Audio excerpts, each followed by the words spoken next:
तो बच्चों राम राम आप सभी को आपके अपने प्यारे से यूट्यूब चैनल पर स्वागत है।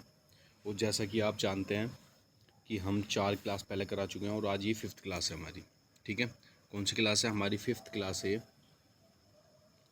और 5th क्लास में हमने संविधान का जो अंतरिम सरकार का गठन है, बस ये मात्र दो से 3 क्लास बनेंगी इसकी, मतलब 2 क्लास और रह रही हैं इसकी।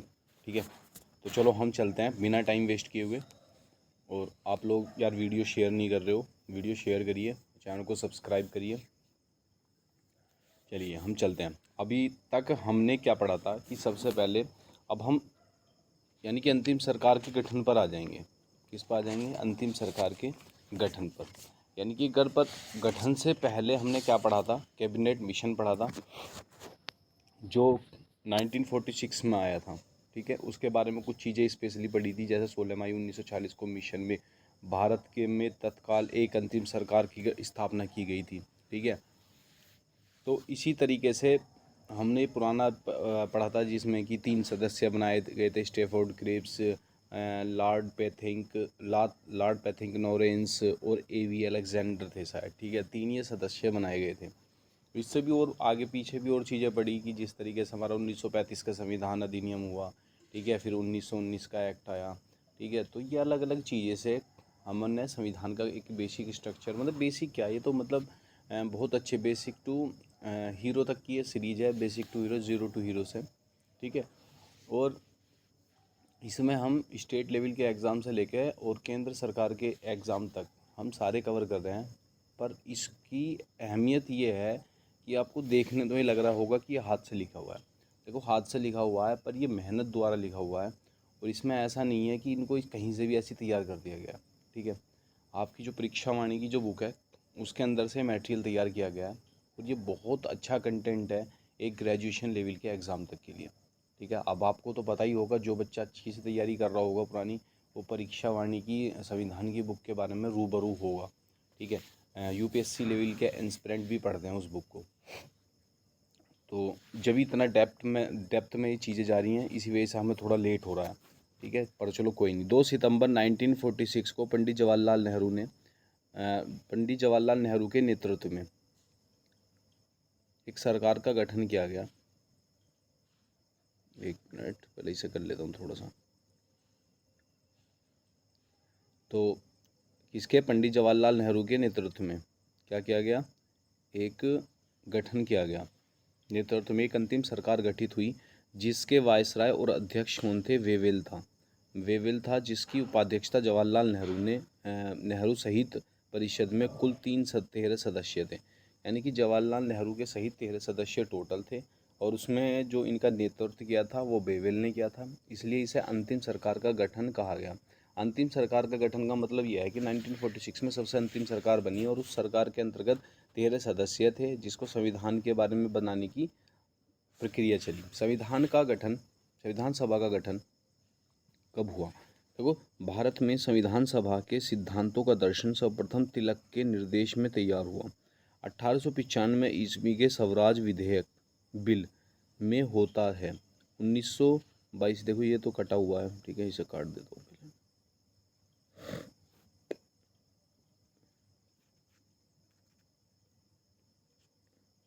ठीक है, ध्यान दे लेना, मैंने बहुत हल्का हल्का काट रखा है। तो 1922 में गांधी जी ने कहा कि भारतीय संविधान की इच्छा अनुसार ही होगा। यानी कि जो भारतीय संविधान बनेगा वो क्या होगा कि भारतीयों की इच्छा के अनुसार होगा। 1922 में गांधी जी ने कहा था कि भारतीय संविधान भारतीयों की इच्छा अनुसार ही होगा। औपचारिक रूप से संविधान सभा का विचार का प्रतिपादन सर्वप्रथम M.N. रॉय ने किया था। ठीक है, जो औपचारिक रूप से संविधान सभा के जो विचार का प्रतिपादन किया था वो किसने किया था? M.N. रॉय ने किया था। मोस्ट इंपॉर्टेंट है ये पॉइंट। ठीक है, सर्वप्रथम 1942 में क्रिप्स मिशन ने भारत में संविधान सभा के गठन की बात को स्पष्ट स्वीकार किया, परंतु 1946 में कैबिनेट मिशन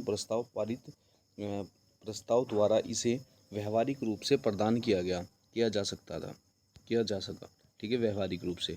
तो और उसके बाद अगला पॉइंट क्या है हमारा? अगला पॉइंट है जी आइंस्टीन ने अपनी पुस्तक में कहा है कि संविधान सभा कांग्रेस की और कांग्रेस भारत है। यानी कि जो संविधान सभा है वो कांग्रेस है और कांग्रेस क्या है? भारत है। तो यही इसके बारे में किसने किया था, जी आइंस्टीन ने ये अपने विचार प्रस्तुत किए थे। ठीक है, वायसराय वेवेल थे और अध्यक्ष, और ये अध्यक्ष थे। जो वायसराय वेवेल थे वो अध्यक्ष थे।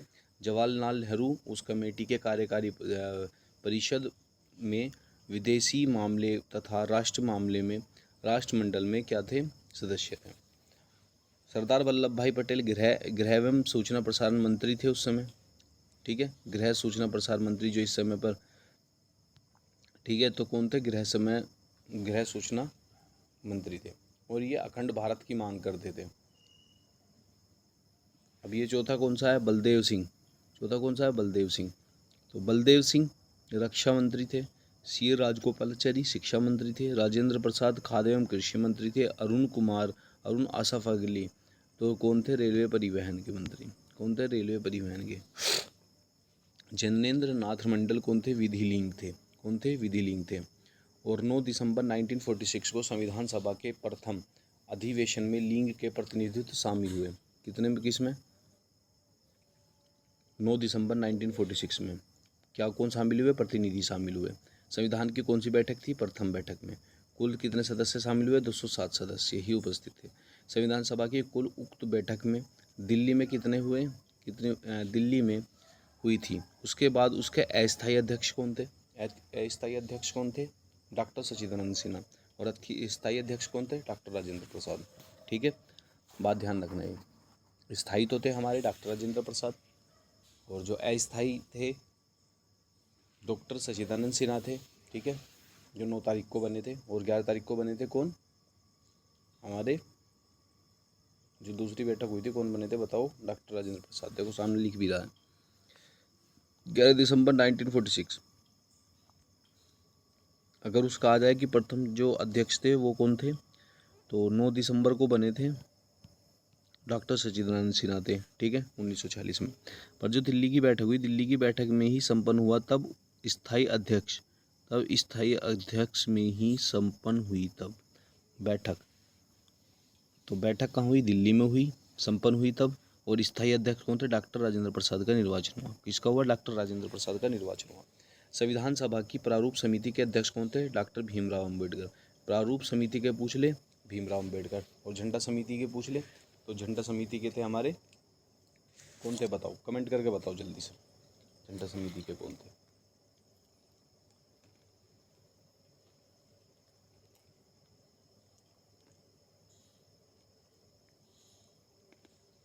अरे डॉक्टर राजेंद्र प्रसाद नहीं थे झंडा समिति के, इतने से क्वेश्चन नहीं जानते। परीक्षा की दृष्टि से देखो, किस योजना के द्वारा भारत में पाकिस्तान के विभाजन का प्रतिनिधित्व किया गया, माउंटबेटन योजना आई थी, उसके द्वारा किया गया। भारतीय संविधान में स्वतंत्रता अधिनियम ब्रिटिश संसद द्वारा कब पारित किया गया, तो जो संसद द्वारा पारित किया गया था 1947 में कर दिया था। ठीक है, जो भारतीय स्वतंत्रता अधिनियम ब्रिटेन संसद द्वारा कब पारित हुआ था, 1947 में। ठीक है, डॉक्टर भीमराव अंबेडकर ने संविधान निर्माण की संज्ञा प्रदान की गई है माउंटबेटन योजना के द्वारा। ठीक है, माउंटबेटन योजना क्या चीज़ है, कैबिनेट मिशन योजना के तहत पंडित जवाहरलाल नेहरू और अंतिम सरकार हेतु आमंत्रित किए जाने के विरोध में मुस्लिम लीग ने 16 अगस्त 1946 को प्रत्यक्ष कार्रवाई दिवस मनाया, जिससे पूरे देश में भीषण प्रभावित हुआ। सांप्रदायिक वर्ग मतलब दंगे हुए।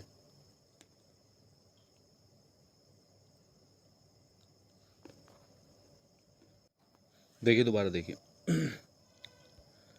जो हमारी माउंटबेटन योजना है उसके तहत क्या क्या हुआ। हमारी माउंटबेटन जो योजना है उसमें कैबिनेट मिशन योजना के तहत पंडित जवाहरलाल नेहरू ने अंतिम सरकार हेतु आमंत्रित किए जाने के विरोध में मुस्लिम लीग ने 16 अगस्त 1946 को प्रत्यक्ष कार्रवाई दिवस मनाया। पूरे देश के भीषण सांप्रदायिक दंगे भी हुए। ठीक है, यानी कि 1946 की बात है, जब अंतिम सरकार हेतु आमंत्रित किए जाने पर विरोध में मुस्लिम लीग ने 16 अगस्त 1946 को प्रत्यक्ष कार्यवाही दिवस करेंगे, यानी कि यही थे वो लोग जिनको संविधान के जो खिलाफ बोलते थे और ये अपने देश की अलग मांग करते थे। इन्हीं की वजह से क्या हुए थे, सांप्रदायिक दंगे हुए थे। ठीक है,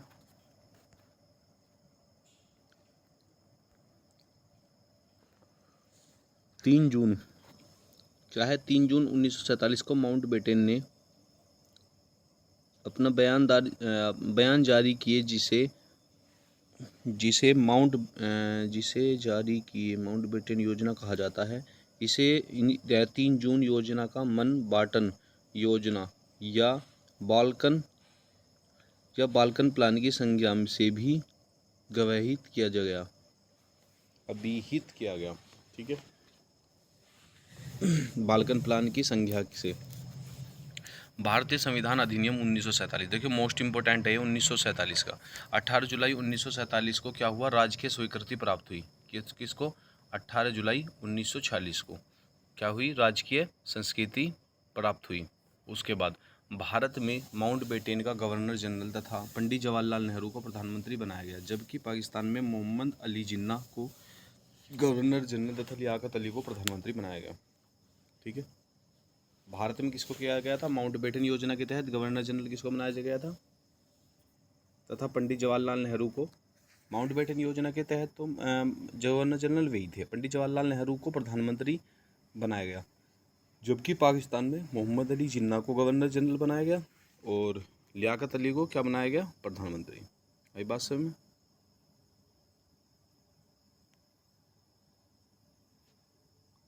परीक्षा दृष्टि, भारतीय संविधान के समय ब्रिटेन में किस पार्टी की सरकार थी, बताओ भाई। स्वतंत्रता के समय किस पार्टी की सरकार थी, लेबर पार्टी की। किसकी पार्टी की,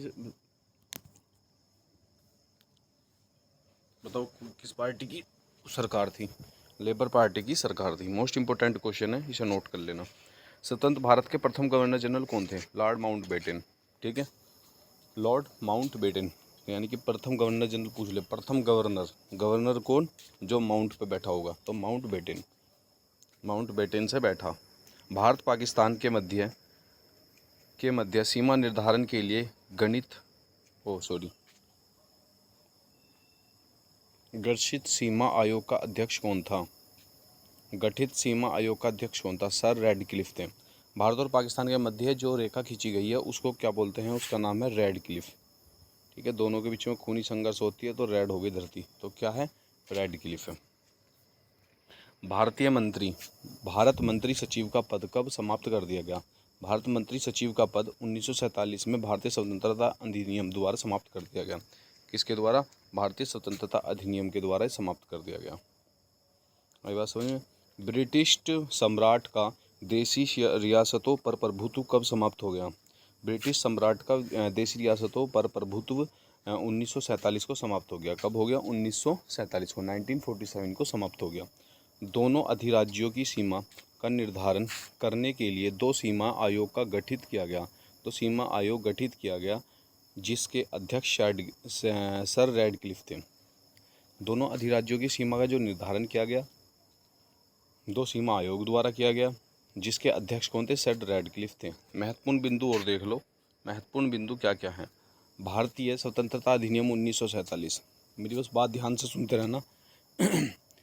भारत स्वतंत्रता अधिनियम 1947 के अनुसार क्रमशः 14 व 15 अगस्त 1947 को पाकिस्तान तथा भारत नामक दो डोमिनियन राज्य का गठन किया गया, यानी कि दो अलग अलग राज्य डोमिनियन राज्यों का गठन किया गया। अतः 15 अगस्त 1947 को से 26 जनवरी 1950 तक भारत का राजनीतिक दर्जा ब्रिटिश राजकुल के एक औपनिवेशिक राज्य का था। किसके था, ब्रिटिश अधिराज्य के, जो 1950 तक जो राजनीतिक दर्जे का जो ब्रिटिश जो राष्ट्रकुल के एक औपनिवेशिक राज्य का था। ठीक है, भारतीय संविधान निर्माण के समय भारतीय संविधान के निर्माण हेतु संविधान सभा की प्रथम बैठक 9 दिसंबर 1946 को हुई। नई दिल्ली के जो कॉन्स्टिट्यूशन हॉल है, जिसे अब संसद भवन का केंद्र कहा जाता है, वहाँ पर सभा के वरिष्ठतम सदस्य डॉक्टर सचिदानंद सिन्हा को सभा का अस्थायी अध्यक्ष और एच सी मुखर्जी को उपाध्यक्ष चुना गया। और एच सी मुखर्जी को क्या चुना गया? उपाध्यक्ष चुना गया। परीक्षा दृष्टि पर दूसरी नज़र देखते हैं। संविधान सभा की प्रथम बैठक कब और कहाँ हुई थी? 9 दिसंबर 1946 को न्यू दिल्ली में हुई थी। 1946 को नई दिल्ली में हुई थी। संविधान सभा की प्रथम बैठक कब हुई थी? 1946 9 दिसंबर 1900 न्यू दिल्ली। ठीक। संविधान सभा की स्थापना कब की गई थी? संविधान सभा की स्थापना, दूसरा पेज चल गया क्या? संविधान सभा की स्थापना कब की गई थी? 9 दिसंबर 1946 को। ज्ञातव्य है कि संविधान सभा का गठन उस तिथि को से माना जाता है जिस दिन को वायसराय ने संविधान सभा की प्रथम बैठक की थी। संविधान सभा का अस्थायी अध्यक्ष किसे नियुक्त किया गया? डॉक्टर सचिदानंद सिन्हा को अस्थायी अध्यक्ष नियुक्त किया गया। संविधान सभा का अस्थायी अध्यक्ष किसे नियुक्त किया गया? डॉक्टर सचिदानंद सिन्हा को। उद्देश्य प्रस्ताव में कुल कितने अनुच्छेद थे? 8। उद्देश्य प्रस्ताव में कुल जो अनुच्छेद थे वो 8 थे। उद्देश्य प्रस्ताव को संविधान सभा द्वारा कब स्वीकृति प्रदान की गई? 22 जनवरी 1947 को संविधान सभा द्वारा कब समिति प्रदान की गई? 22 जनवरी 1947 को। स्वतंत्र भारत की संविधान सभा का अध्यक्ष कौन था? स्वतंत्र भारत की संविधान सभा का अध्यक्ष डॉक्टर राजेंद्र प्रसाद थे। ठीक है। स्वतंत्र भारत की संविधान सभा का अध्यक्ष कौन थे? डॉक्टर राजेंद्र प्रसाद। डॉक्टर अंबेडकर की अध्यक्षता में 7 सदस्यीय परिषद प्रारूप समिति का गठन कब किया गया? 29 अगस्त 1947 को किया गया। ठीक है। आज तक के लिए यहीं पर रखते हैं और कल फिर मिलेंगे इसी क्लास में। ज़बरदस्त क्लास में कुछ रह गए हैं पॉइंट, या इसे कंप्लीट करा दूं? चलो संविधान सभा के तक इसे कंप्लीट करा देता हूँ। संघ संविधान समिति का अध्यक्ष कौन था? पंडित जवाहरलाल नेहरू थे। संघ संविधान सभा के अध्यक्ष कौन है? डॉक्टर पंडित जवाहरलाल नेहरू। प्रांतीय संविधान समिति का अध्यक्ष कौन है? प्रांतीय संविधान समिति का अध्यक्ष सरदार वल्लभ भाई पटेल हैं। ध्यातव्य यह है कि पटेल की अल्पसंख्यक एवं मूल अधिकार समिति के भी अध्यक्ष थे। मूल अधिकार समिति के भी अध्यक्ष थे। ठीक है। तो प्रांतीय समिति का जो अध्यक्ष हैं वो कौन थे? सरदार वल्लभ भाई पटेल थे प्रांतीय के। ठीक है। और फिर उसके बाद ये देख लेंगे अपने आप। 11 दिसंबर 1946 को डॉक्टर राजेंद्र प्रसाद को सर्वसम्मति से सभा का स्थायी अध्यक्ष नियुक्त किया गया। और अस्थायी कौन थे? कमेंट करके बताओ जल्दी। अभी बताया था पीछे। अरे भाई बताओ जल्दी, बताओ अस्थायी कौन थे? अरे डॉक्टर सचिदानंद सिन्हा नहीं थे? तुम भी यार। सलाहकार नियुक्त किया गया हो। आगे चलकर अंतर्राष्ट्रीय न्यायालय में पहले न्यायाधीश बने हैं। अंतर्राष्ट्रीय न्यायालय में क्या बने हैं? पहले न्यायाधीश बने हैं। संविधान सभा द्वारा इसका संविधान सभा एक दृष्टि में पढ़ लेते हैं। पढ़ें या ना पढ़ें? चलो अगली क्लास में पढ़ेंगे इसे, संविधान सभा को। ठीक। चलो तो आप सभी को राम राम, और इसी तरीके से बने रहिए आपके अपने प्यारे से यूट्यूब चैनल पर। और कमेंट करके जरूर जाना भाई, कमेंट और सब्सक्राइब जरूर करके जाना।